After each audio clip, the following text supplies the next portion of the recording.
Was Jimmy Butler's Game 3 performance against the Los Angeles Lakers one of the best NBA Finals performances of all time? Down 2-0 to a Los Angeles Lakers team that was number one in the Western Conference the entire year, led by two of the top five players in the NBA, arguably, with LeBron James and Anthony Davis, and with Bam Adebayo and Goran Dragic out, everything seemed as if the Heat were about to get swept, until Jimmy Butler came. With his 40-point triple-double in Game 3, was this one of the best NBA Finals games of all time for an individual player? Well, this is Back on Track Sports, and today we're going to discuss whether Jimmy Butler's performance in Game 3 was one of the best.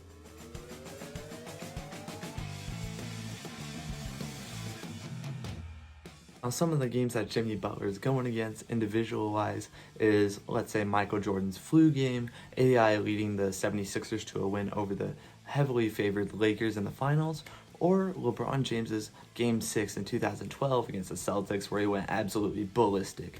So does this game compare to some of the other great performances in the finals? You got to be thinking, how does Jimmy Butler and a bunch of role players beat a heavily favored Los Angeles Lakers team with two of the top five players? Well, you can result this to Jimmy Butler and him being assertive and aggressive early, drawing fouls from everyone and forcing Anthony Davis into foul trouble, which ended up being a very good thing, with AD getting 3 fouls in the first half, resulting in him never truly getting in a role, which you saw. Leading up to this, in Game 1, the Heat were just overly matched by the Lakers. They never really seemed to be into it or be competitive at all. In Game 2, it seemed as if the Heat had the right plan and structure. They just couldn't execute well because they were without, again, they're two of the top three players on that team. Now in Game 3, what had to be done with Jimmy Butler had to force his way to a win here. Without Butler scoring 40, the Heat will not win. That's exactly what Jimmy Butler did right off the bat. He set up the offense, went into driving lanes, was able to kick it out to open shooters, and you know the Heat have good shooters.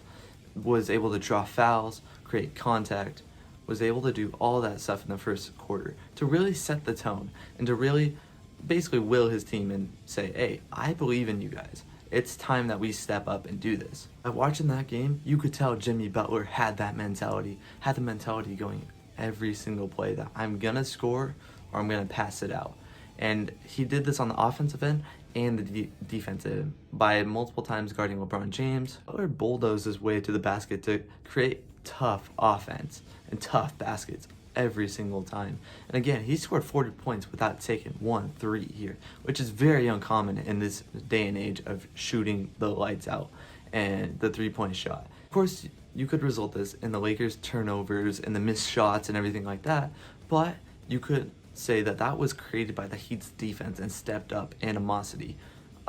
From Game 2 to Game 3, they really stepped it up on the effort level, and that was led by Jimmy Butler, taking charges, getting steals, getting blocks, everything like that. It just energized that team to a max and caused the Lakers to kind of just crumble underneath that pressure that they were putting on them. This is like what we saw all playoffs through with the Heat, except they didn't do it in Game 1 and 2. It just didn't seem like it was there. The Heat supporting cast also did good, with Kelly Olynyk and Tyler Hero dropping 17 points, with Duncan Robinson contributing 13 points as well. Watch the Heat throughout the playoffs. You knew that they could do something like this. You knew that their defense was top tier and that they were one of the top defensive teams in the league, even without Bam Adebayo and Goran Dragic.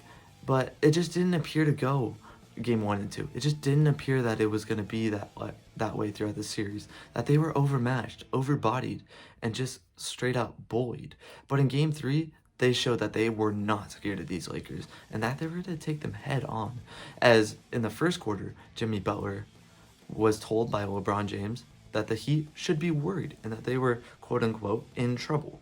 And at the end of the game, Jimmy Butler was able to retaliate that to LeBron, saying, hey, you guys are in trouble. And I think that is the case. If the Lakers don't take these guys seriously, Jimmy Butler will this team to a couple wins. And who knows, one thing leads to another. Bam Adebayo, Goran Dragic come back, anything can happen. Lakers were heavily favored in this series, and honestly, without Bam Adebayo and Goran Dragic, they should have swept the Heat. But this is because of Jimmy Butler getting them at least one win.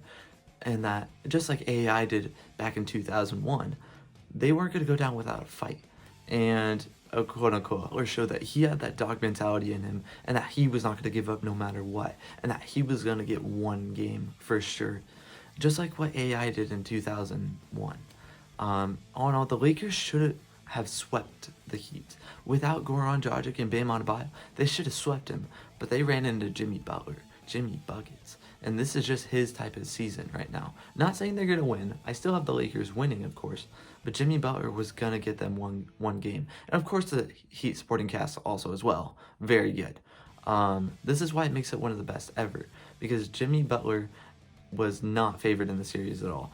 Anthony Davis and LeBron James are two of the top 5 players in the league right now, and Jimmy Butler was still able to will his way to a win. Come on now, it's 2020, and the Heat had Myers Leonard starting. I mean, Myers Leonard, he's good and all, but it's Myers Leonard, and he started in 2020 in the NBA Finals. So that just kind of shows that this Heat team was put on Jimmy Butler's back, and that if the Heat have any chance in this series, Jimmy Butler is going to have to do this over and over and over, which it's very possible. We don't know. It's the bubble. Anything can happen. But in general, this is why it's one of the best performances of all time in the finals. And that's it. That's why Jimmy Butler's performance in Game 3 was one of the best ever. This has been Back on Track Sports. If you like this, like the video, subscribe, do whatever. We'll post more content like this. And signing off, till next time, let's watch these NBA